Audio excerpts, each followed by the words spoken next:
What's up, YouTube? It's Brandon Brightside, back for another UFC 202 breakdown. Cody Garbrandt and Takai Mizugaki. So, it's going to be a bantamweight fight. Let's get right into it. Got Cody No Love Garbrandt 9-0, and then Takaya Mizugaki 21 9-2. Those are the records. They're both really good boxers. I mean, Cody on paper, because of what he did to Almeida, people probably give it to him. Takaya likes to box too, though. Don't look past this just being a straight out slugfest. I mean, not slugfest as in they're just gonna go out there brawling, but Cody's looking to throw some hands, and I wouldn't be surprised if Takaya's looking to throw some hands too. So the style, it's pretty much, I think it's gonna be a nice, good boxing match. That's really what I think about this fight. It's gonna be awesome either way. We'll look at their last loss.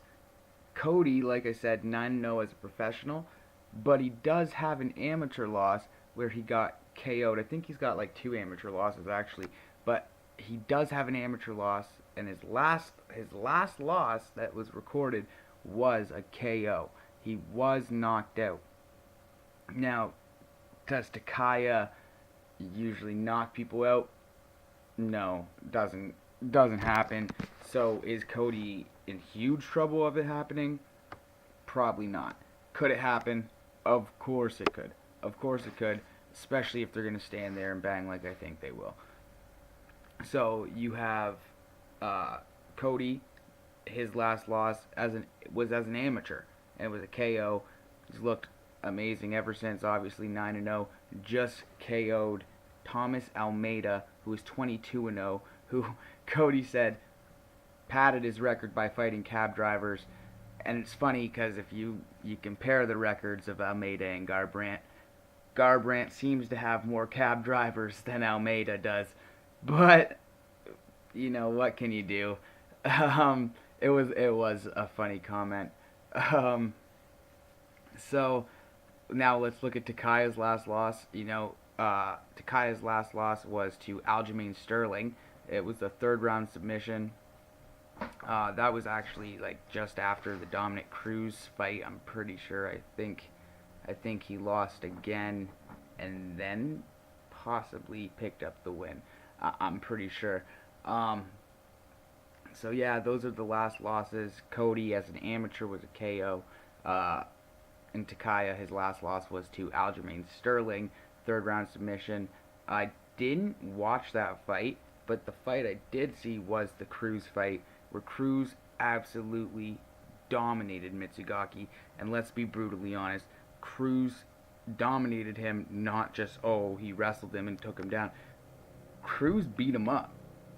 Cruz used those hands on the feet and rocked Takai, and then was all over him like the Tasmanian devil. Just blah, blah, blah, blah, all over him. Okay? Like a fucking animal went all over Takai. And that was how he got the TKO. But it all started with the hands. Dominic Cruz is not one that we know that throws those mad hands and has that crazy power. But he rocked Mizugaki. Okay?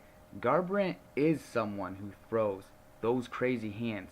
We know that because you can clearly see the power when you watch him fight Almeida. He cracks Almeida. For a 135 pounder, Garbrandt does have some fucking major power, and you cannot deny it. You can't. So that goes right into their last wins. Almeida, that's who Garbrandt KO'd.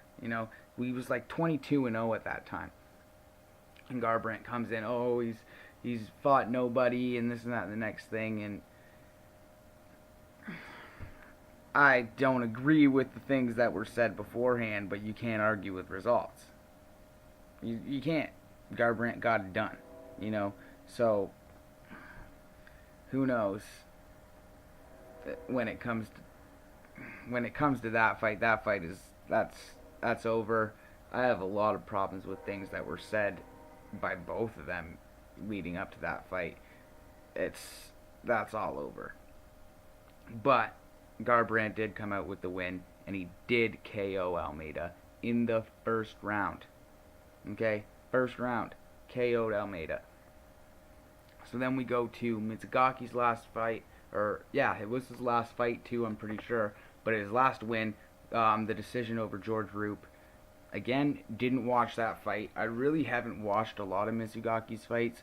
I've seen a couple every now and then I watch. I have gone back and watched a couple of the old fights, but I can't say I'm a massive fan. But hey, you can't please everybody, and he doesn't appeal to me. But that in no way affects my my decision. I make a prediction based on the skills and how I see the fight actually taking place. It has nothing to do with, oh, I like this guy's style better than this guy's style. It has nothing to do with it. But yeah, I didn't watch that fight, but third round decision over George Roop, who, let's be brutally honest here. First round KO over Almeida and a third round decision over Roop as their last fights and their last wins. You got to just give the edge to Garbrandt there. I mean, if you were to say, hey, Almeida and Roop are fighting, I'm going to give it to Almeida 100%. 100%. Every single time. I really am. It doesn't mean Roop's not going to win and couldn't win. It just means I don't see it happening. I don't. In all fairness. So, when it comes down to the wins, just the check goes to Garbrandt already on their last fight. So my prediction, I think Garbrandt's gonna go in there. He's just gonna throw hands. It's really what it's gonna be. I think they're gonna box a little bit. Eventually, Garbrandt's gonna wear him down, and I think he's gonna pick up the second round TKO. I don't think it's gonna be a knockout. Hell, it might be. Who knows? Garbrandt's got some scary power. But I think it's going to be a TKO. Second round. Let me know what you guys think down below in the comments. And yeah, I'll see you guys later for another video. The next one I'm going to put up, I think, is going to be Rick the Horror Story and Donald the Cowboy Cerrone. And I am pumped for this fight. I loved Rick's story all the way back when he was running on that huge roll before they threw him into Damian Maia.